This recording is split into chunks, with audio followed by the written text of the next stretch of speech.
order our Finance and Audit Committee agenda. I'll read the statement of announcement.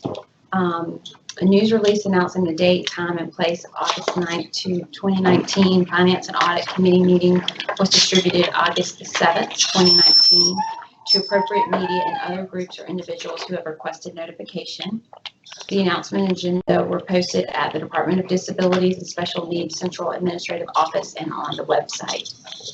Americans with Disability Act, the public has been notified that accommodations such as interpreters, mobility assistance, and other assistance will be provided to individuals with disabilities and special needs if requested in advance. All right, so I guess I need to make a motion to adopt the agenda. We have Commissioner, yeah. I have a question, Gary. Since we only have two of you here, can we do any of this, or can we just take this as information? That's an excellent question. I'm not sure that we have. I think that the commission requirement under the policy was that it has to be 3 members per committee. Mm-hmm. But I think last committee meeting you said that it would be just everybody, since there's only 4 of y'all, that it would just be 4 on the committee. So would you not have to have 3 present? Yeah, that's sort of the that's a very, very good question, and it may be better to take it and be cautious with it as opposed to trying to push it. I think that I would agree that we do this as conservatively as possible, but I also think that we take this time to help you both understand what the changes are, so we don't take an inordinate amount of time in the general commission meeting. Is that, especially when we get to the spending plan, we were going to do that for information only anyway. To let you know a couple of things that are going down and how we want to handle it when we get to next week. And I'll just note that Commissioner Lori Unum and Commissioner Vicki Thompson said that they couldn't attend today. And so just to have that on record, just wanted to say that they declined. So. And I think the difference at the full commission meeting will be rather than having a motion come from you as chair of the subcommittee, we'd just be looking at you making the motion itself at the meeting in full, and we'd have to have a second at the meeting based upon the information that we received. I think that is a good idea. Okay. So we don't have to do any motions or no things votes here. taken today. You know, so, but I think that this stuff is, the actual directors are not difficult, but, you know, and Robin's new, so this is a good exercise in training too, to kind of understand why we even have directives like this. And maybe since we can be a little bit less formal because we're not doing motions, if we can also let Chris talk a moment about what the finance committee means to him and how important this is as we get into, especially when you change the system, Gary, you know, getting everybody to understand a change in the system. I think more is better than less as far as communication with the commission goes. I agree. So, and if there's a lesson to be learned from the other move into the case management fee for service, is that when we touch money, we need to have the backing of the commission, and using the finance committee, I would think, would be the way to go. So, is that something that you could agree with, Gary, or is that something out of the? Hello? No, I think that's completely appropriate. Okay, good. All right. So we should just start maybe with the directive 2013 DD, the travel regulations for disabilities and special needs boards and contractor service providers. So I know we have a copy of those directives, and the agency wants us to review this these and then discuss, let's see. Well, for today, we wouldn't really. No, we can just tell you what it is and discuss, let's talk about the travel regulations and why, kind of why we're even here today with it. Yeah. Chris, you want to go ahead and do that? Yeah, I mean, you want to talk about why we're here with the travel, what the directives, or you want to talk about the changes to the directives? Well, Because I think we obviously need y'all's approval, your approval for any changes that we're proposing. These were very non-substantive type changes and were in line with external regulators directing us to make certain changes. And of course, we have the autonomy as an agency to decide whether we want to pass these rule changes on to our provider network or not. And after discussing this stuff internally, we decide, yes, that this would help the providers. Some of these things have been very restrictive and a problem for providers for quite some time. So we wanted to go ahead and accelerate getting these in front of you. And since they were such small changes and were financial and context, we thought the Finance Committee would be the best avenue to review these. basically based on what we did with the audit directive. Right. We always come to the Finance Committee for that too. I mean, I think if there's major substantive changes, that's appropriate for the policy committee, probably. That's not for me to decide. That's just the way my brain was working. But we purposely stayed away and just kind of we want to stay in compliance with state law. The law was changed, so we had to change what we do. Right. That's basically what it came down to. And the law primarily just affected the rate, the rates, Yeah. which is the finance part of it, as opposed to some other major Correct. service delivery model or something else that might put it in a, Different another, area. yeah. Well, and there are other changes I would like to make to the travel regs and talk our internal auditor as well in regards to some of the things I see as weaknesses in here. But what I want to do is keep this strictly related to the law changes. No other substantive changes were made. If there's rules in here, for example, about driving 50 miles or more from home, or whether you allow double occupancy in hotels, there's all kinds of things that we need to do and consider in this policy. But this particular directive, the Comptroller General's office sets for the state our max reimbursement or meal allowances. They changed it this year for the first time. Does somebody know? It's been a long time. I think somebody said it's been Well, I came to work for 8 or state 9 government. years ago. No, it's been $25 since I came to work for state government. That's 28 Now years it's ago. 35, right? Now it's 35 in state. Right, now we got a Did she add whopping state? $10.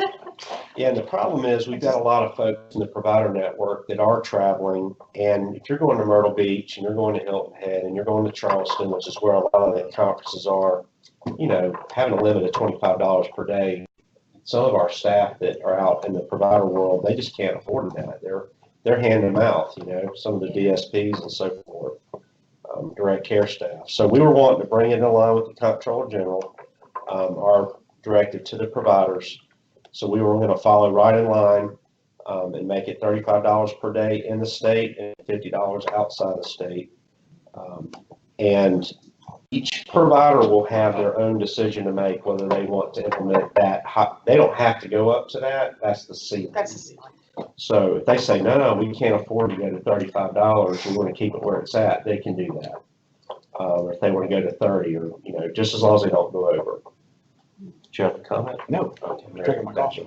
No, Silver in my I was just thinking that, a lot of the substantive changes, we might want to even hold off till we get close to the fee for service. Yeah. Because then we're going to call out a whole group of people that we don't even have to do this with.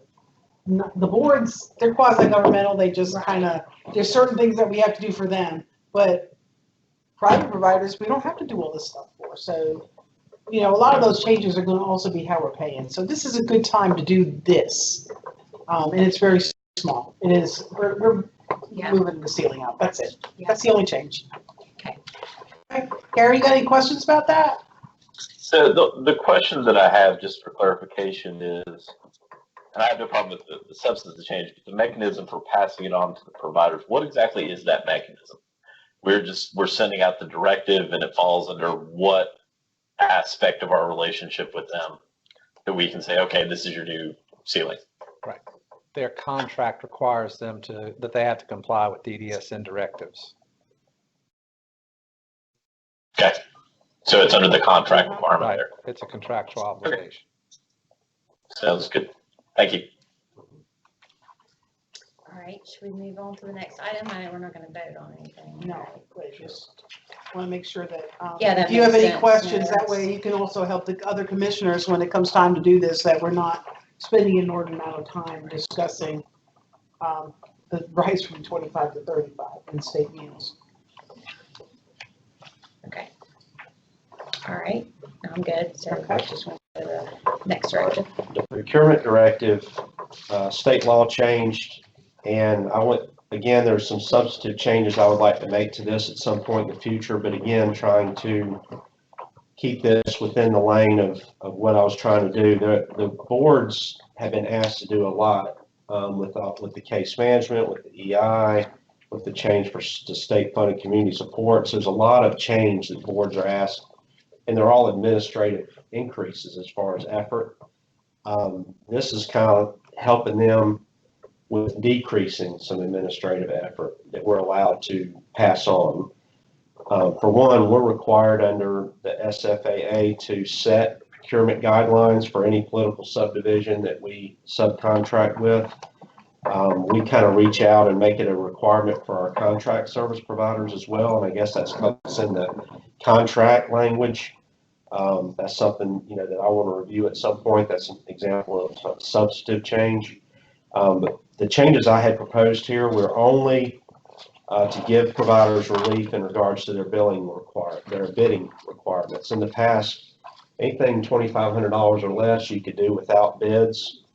But once you got over that, you had to secure bids, and that you can't do anything for $2,500. I mean, that if you bought 3 computers, for example, you had to get bids because it totaled more than $2,500. Or if you bought, $3,000 worth of gloves or copier paper, or, really anything.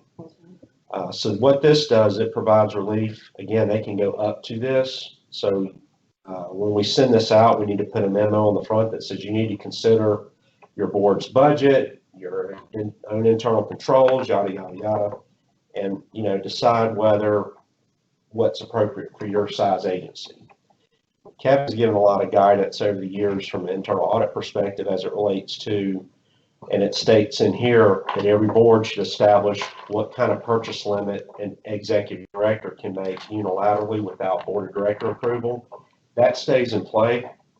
Probably the same type of guidelines. This wouldn't affect what Kevin's guidance would be as far as what size purchase would require board approval, but this is related to just strictly bids. Right. And making sure you have a fair price. So it could be under $10,000, but they may have a board requirement that says, the board says, we want to see any procurement over $5,000. That's significant for our size budget. We want to see it. We want to approve it. So it would come to them. So, they don't have to get bids anymore for that, but it would still have to go in front of that board of directors and be approved before the purchase could be made.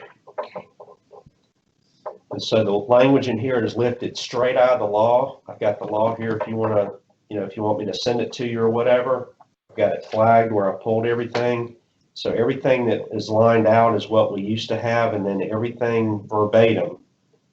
There may be a minor grammar tweak or something like that, but this is straight out of the law. The only other issue that we fixed is further back. If you go to page, this is new. If you go to page 8, which is under emergency procurements. In the past, there was no, if you had an emergency, air conditioner, roof, whatever it was, and it jeopardized health and safety, you could just make the emergency purchase and document it. Well, with this new law, if that value exceeds $50,000, you have to put in SCIBO your intent to do a that you did an emergency procurement, because then people can appeal it at that point. So that's a new requirement. That's never been in there in the law. We're passing that on to the providers. And then the same thing happens with sole source, except in the sole source situation, you have to do it in advance of the purchase so that people can go, whoa, wait a minute, I provide that service. I want to submit a bid. This isn't a sole source. There's plenty of, there's at least me out here too. So this is just due diligence that it actually is a sole source for that Correct. service. Mhm. Okay. It makes it public to vendors so that vendors can see, because I've run into that as an auditor as well, and I'm sure Kevin can speak to this as well. I have written up clients in the past where they've sole source things, and I'm like, let's go on Google right now. Right. And I say, there may not be anybody in this county, but here's 1,000 vendors. Right. 3 contiguous counties have that same service. Yeah. All right. So that is kind of substantive, but it's straight out of the law, and it's really just adding additional requirements. And again, boards can always have something that is more stringent than this. Whether it's, like in York, I used to have to go before them for anything that was $5,000 and above. Right. But they can also have something in here that says we will have bids on anything that is $5,000 or less, or $2,000. They can have anything. You can always be more restrictive. They can't just go over these limits. Okay, gotcha. So there's likely not going to be any pushback from any certain provider on any of this that you. They don't want No, it. they're Like, when's that coming out? Yeah, When's that coming out? They want to be like, Checking that hey, box. they've already issued it. Can we go ahead? And that's really what they're waiting for. Yeah, Is they're for waiting this. for this, because the, getting $2,500 these days is nothing. There's really nothing we buy that is, substantive, that even ramps and stuff on houses, used to be able to do them for that money, but not anymore. Okay, so those are only the 2 areas. That's it. Well, there's other stuff. Yeah, there's other things in there, but they're not major. It's just moving, it's also just moving those numbers all the way through. Right. So that if, the number like 2,500 was there, and now it's 10,000, he's corrected that already. Right, okay. All right. So you mentioned that there are other changes that you would like to make at some point. Is it better to tackle that all at this month before we send this out, or do we just do, or is it not, ideal to kind of stagger it out and reissue this 4 more times, maybe 4 months later with a different, with some additional stuff in it? I mean, my approach on it was, I wanted to give the committee and the commission a simple version that y'all could pass so we could get the immediate relief out to the providers and not tie it up with a lot of comment period and a lot of back and forth on different things that I may propose. Because once I get into that, I mean, like I said, I would talk to our internal auditor and get his take on a lot of things I'm thinking. Right. But I just thought that would drag everything and slow it down. And they need this now. Just making sure. Yeah. So I don't know where it would be on the priority list. There's other directives that I feel are really more important than the substantive change to this even. Yeah, well, I'm thinking we've got, and especially if any of those substantive changes have to go to the policy committee, we have got 9 that are overdue. And we've got standards, and we got the ResHab standards that are still sitting there. So we've got stuff we've got to get through that policy committee first, Right. which are more important at this point. To where we also might want to look in our crystal ball to say, when are we looking at possible fee-for-service changes where we might have different rules, because not everybody's a quasi-governmental, subdivision. We might need to have some rules for some people and not for others. The boards, because they're in statute, they're just a unique animal. So we're going to have some of the things that we have to do, they have to do. Or if you're a private provider, you don't have to do that stuff. All right, Gary, is there anything before we move on to the spending plan? No, just in terms of planning for the actual meeting, what I would intend, Robin. Yeah. since we're not taking votes, would just be to call on you as the chair of this subcommittee to make presentations with regard to what the changes are and to make whatever motion you feel is appropriate, and then we'll just handle it as a normal motion at that point in time, just so you're aware Yeah. of what my intent is. That's good. Okay, Okay. sounds good. All right. And I'll be there to supplement. Yeah. if you need Yeah. help We with it. stand right there at the podium. Okay, good. All right. Okay, well then, this last item is the spending plan review. And I think this is going back to what Mary was saying, and Gary, I know, you know, you and I probably, and maybe Robin need to get together and kind of discuss where y'all see the committee serving. My issue has always been, again, as an auditor and a consultant, that I felt like boards of directors just showed up at meetings and really weren't given opportunity to really dig into things and get their nails, you know, get their hands dirty, ask the hard questions. Maybe they want to ask something, but they don't want to ask it in a public meeting. So my thought on the committee is really giving y'all an opportunity to really dig in and ask those hard questions that you might have, and also get even a higher level of detail with things that maybe wouldn't come through a commission, since the commission has so many other things that y'all are doing. You know, if we could have an hour-long meeting on a frequent basis where we're digging into things going on here from a financial perspective, to me, that would be my ideal arrangement. I don't know if y'all would be willing to do something like that, but I would, you know, let's dig it, instead of me just presenting a financial update, let's actually sit there and talk about it in more detail. If we have directives that we're thinking about, if we have things we're getting ready to implement or propose for the provider world, because there are things we're talking about doing that would impact providers. And so to bounce it off of you guys and have your input before we bring it to the commission would be very helpful. Did you have anything to add to that? I mean, to me, it was just give another layer of oversight and another layer of opportunity for review.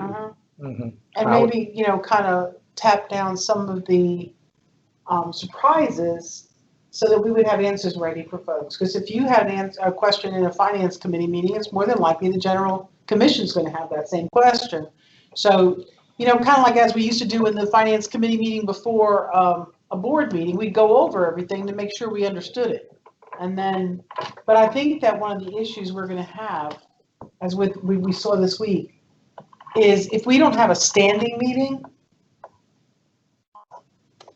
like I think, even the policy committee needs a standing meeting so that we're not all scrambling for a date and a time all the time. When we know we have a lot of things that need to go down the pipeline, if you've got a pipeline and you're feeding it, then you should have some way of relieving what's going into that pipeline on a regular basis. Yeah. So if you all think about the finance committee, finance and audit committee that And there's only two committees, right? Finance and That we Audit have. Committee, well, we have the Legislative Committee, which we desperately need to have a meeting for that. Okay. But that one's not gonna have so much feeder in the pipeline. Right. Once we get past these regulations, there's probably not a whole lot they're gonna do. But the Policy Committee has turned into a working committee and needs to meet on a regular timeframe. And if this turns into a working committee, which frankly, I concur with Chris on this. I do believe that we need this forum to do this. Even though all our meetings are public, so anybody can hear any of it, more communication the better, but at least you get a chance to ask your questions and we can actually say, hey, that's a good question. We need to formulate a really good answer for that, and gives us a little more time, and instead of trying to get it all done in that 2 hours on a commission day. So I don't know, and we're bringing that to you broadside. So, I mean, you know. Well, it's a good suggestion based on everything you just laid out.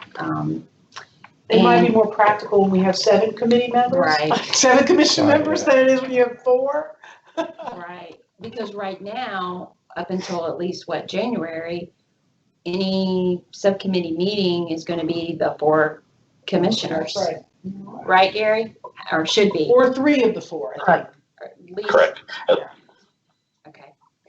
Oh, So I would say we want to make this a new practice in January, Yeah. hold your or fire. do we just stay, start now and know that it's gonna be the same 4 people that we're gonna be meeting with for the next The only 4 problem months. with waiting to January is that this is our It's big busy season. financial season.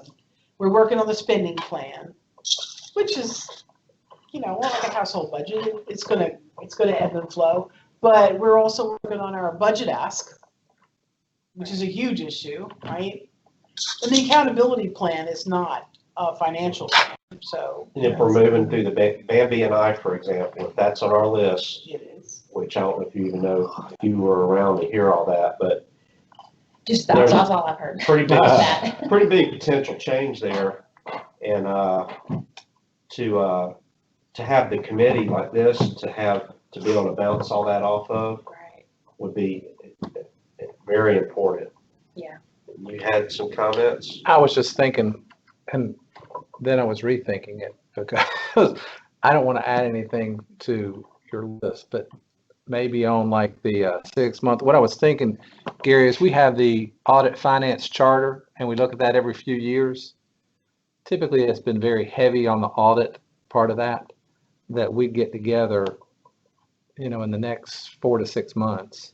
Because we're going to be needing to look at that charter probably in about that time frame anyway, because we look at it every 2 or 3 years and beef it up on the finance side to give them some more input as to what they want and what we want to bring to them and that kind of thing. And that way it's documented. So the last charter was written, I think we looked at it, because I'd like to get a copy of it if I can. we will, Just I'll a second. yep, I'll send you one. I I'll want to see say what it maybe it is. was updated in FY17 or FY18. We'd probably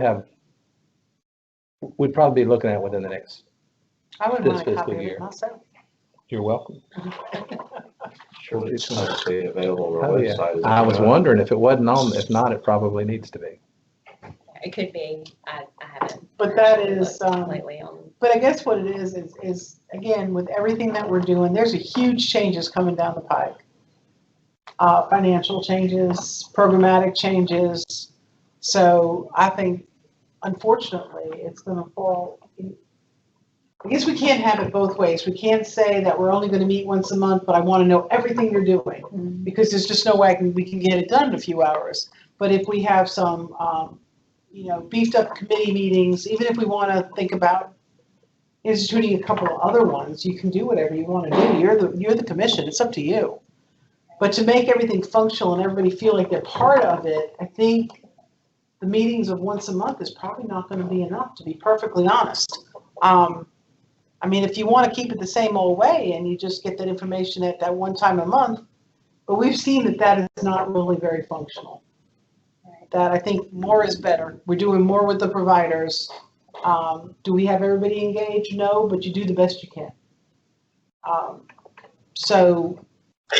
Guys, not to overwhelm and talk over. I'm getting some kind of weird feedback loop. I'm gonna hang up and try to log back in to see if that gets rid of it. So I'm not disappearing, but it's getting to the point where I can't actually understand some of what's being said. So I'll be right back. Okay.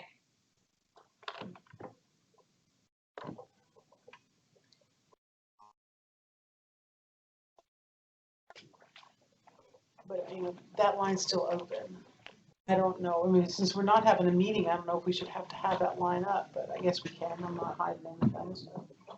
Okay, that's much better. Is it better? All right. Okay. Sorry, I just was having a weird feedback loop there. I'm just impressed that it only took you a little bit of time to get back in. It usually takes me a lot longer. I think the other thing about it too is I've only been to a couple commission meetings in public, in person. I've watched a lot of them on YouTube, but the public comments that y'all receive, I feel like this avenue too gives us a way to make sure that you're more armed and ready for comments that you might hear, like a comment that we owe $48 million on our cost reports, or comments about just a variety of things I've heard people throw out there. Yeah. You guys are kind of blindsided with that. You don't have an opportunity Right. to discuss those things. So I think it's important that we have an avenue for that as well, so that you're more prepared for those types of comments. So Gary, what are your thoughts on the suggestion by the agency to have periodical or standing meetings for the committees that we have, at least right now for the policy and the finance committee. I feel that that's probably a smart thing to do, but I welcome your thoughts on it too. Yeah, no, I think particularly on finance side of things, because obviously one of the trickiest things for us to deal with is trying to deal with complicated financial matters in a 5-minute presentation at the public meeting. So the thought, and it's all about not overwhelming us, but the thought of spending an hour drilling deep down, as Chris suggested, on an item on a pretty regular basis is very appealing to me to know, to give me a better idea. And I actually would say if we're going to be doing something like that, and it's, again, I think we probably need to bring this up at the full meeting to actually establish a vote on it, would be to go ahead and put it in place so that we actually have it functioning before our new members join in January, so that we're sort of, I'd like to have the systems in place, and we use them as best we can with the 4 of us, but by the time we get up to 7, that we already have that system in place, we sort of work through some of the bugs and can kind of get rolling with that a little bit more efficiently once we get more people on. Yeah, I like that idea. Okay, so I think we're in agreement with y'all's recommendation to have a standing meeting. So we probably need to look at a date on standing date, I guess, on the calendar and just have that set. Gary, do you have any conflicts that we need to stay away from on a standing monthly meeting, subcommittee meeting for finance? As long as they're during business hours, the only thing that interrupts me is if I have court appearances. Later in the day is usually a little bit better than earlier in the day for me. Okay. I usually have more control later in the day over stuff. Okay. Okay. Court tends to start at either 9 or 2, so usually by 4 I'm in a lot more control, for example. So that would work better for me, but I do have some flexibility. I was just wondering if we meet a little more often, Mhm. that you don't have to have lengthy meetings, that they're pretty quick. And it's for information. And if we have things that need motions, we'll ask for that. But especially as we move into changing forms and stuff, Gary, as Chris has got a lot of ideas on how to present this financial information that might be a little bit easier for you to understand and clearer. I think that and it might roll off later on as we get better. But we should be bringing on some new commission members in the winter, and Robin's fairly new. So, and Lori, even though she's been on for a little while, she's still fairly new.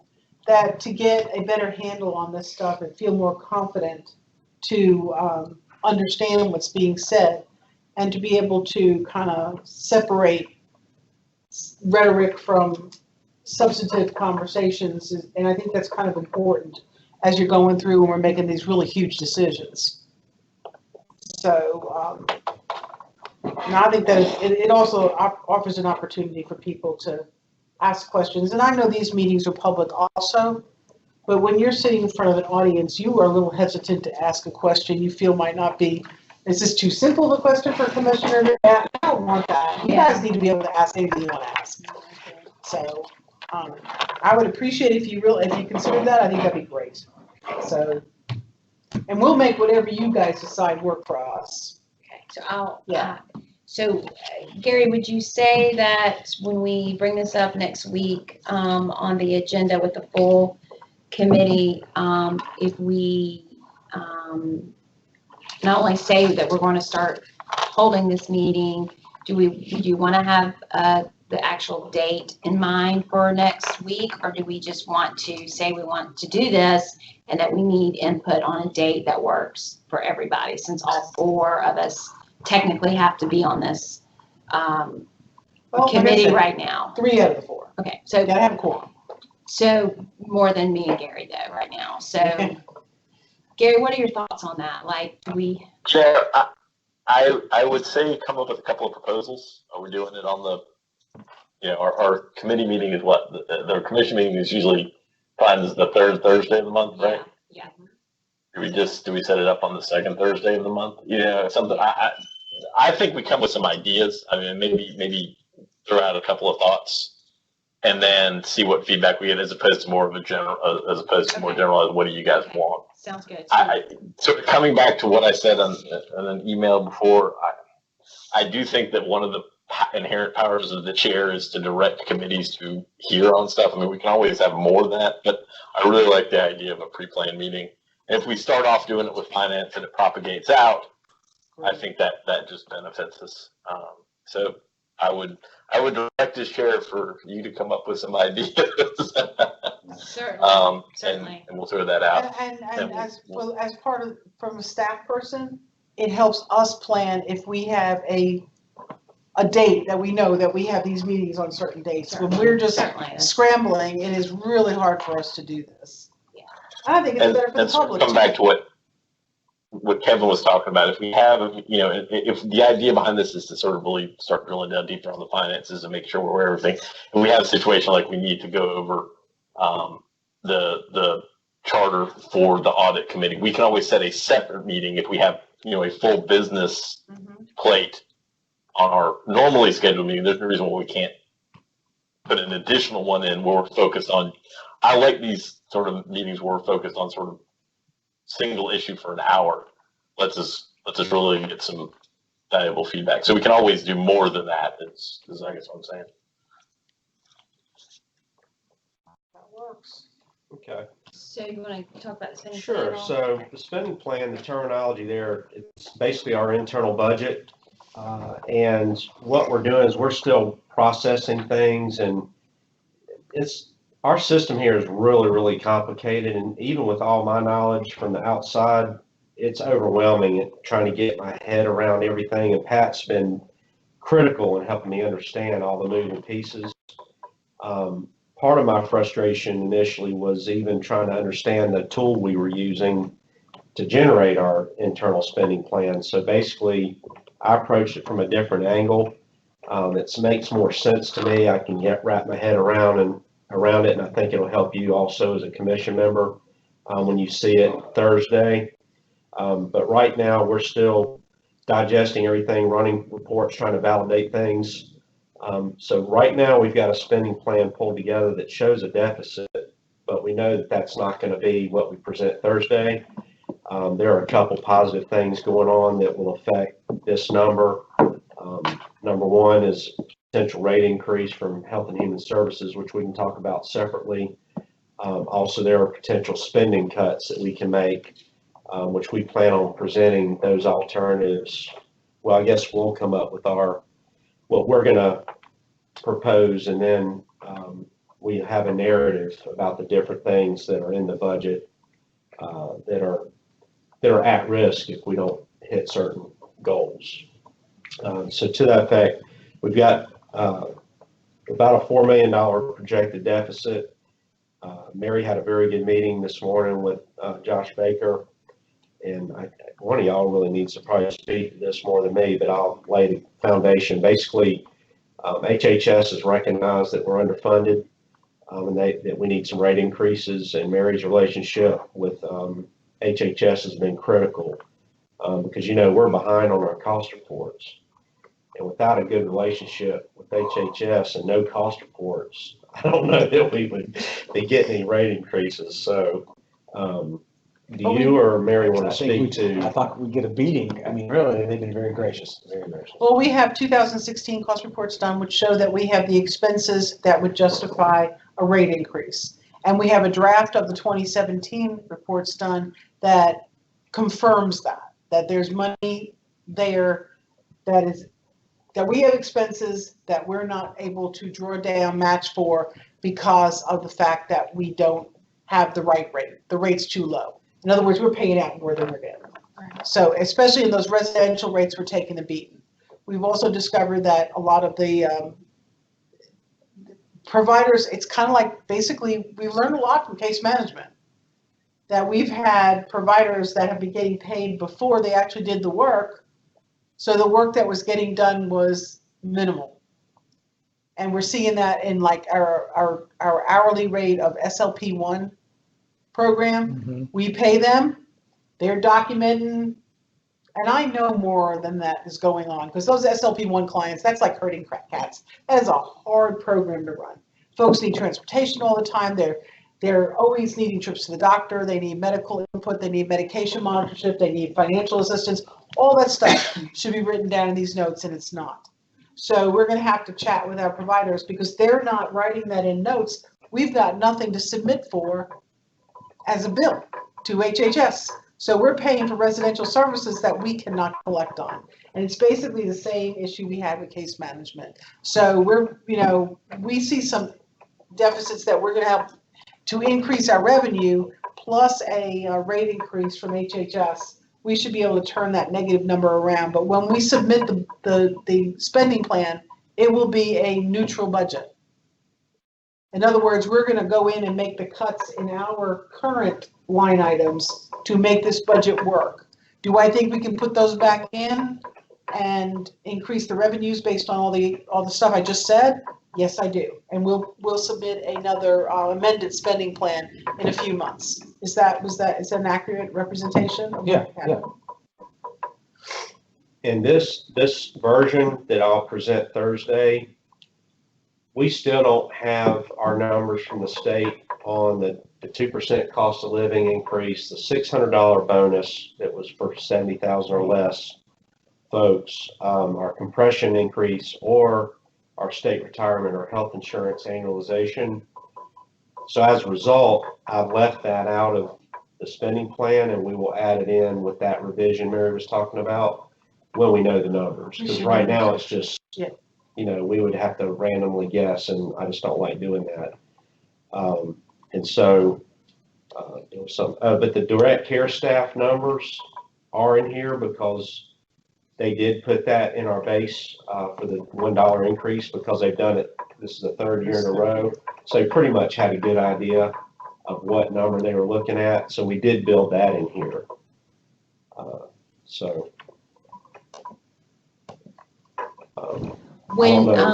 I'll just add, Gary, when we were meeting before this, when I got here a little early, to kind of talk a little bit more about the spending plan, there was some line items that Chris shared with me that could be areas where we take it out of the 4 million deficit, so that it won't be as much. And it was things like,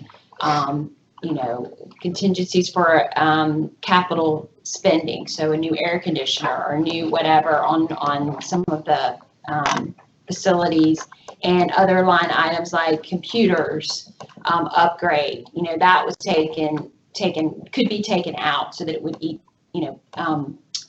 the deficit would go down a little bit more. So there were several areas like that he pointed out that was making the 4 million, making us have that number being, in the whole 4 million, so to speak, on this spending plan. So I just want to mention that just in case, because it was helpful for me to know.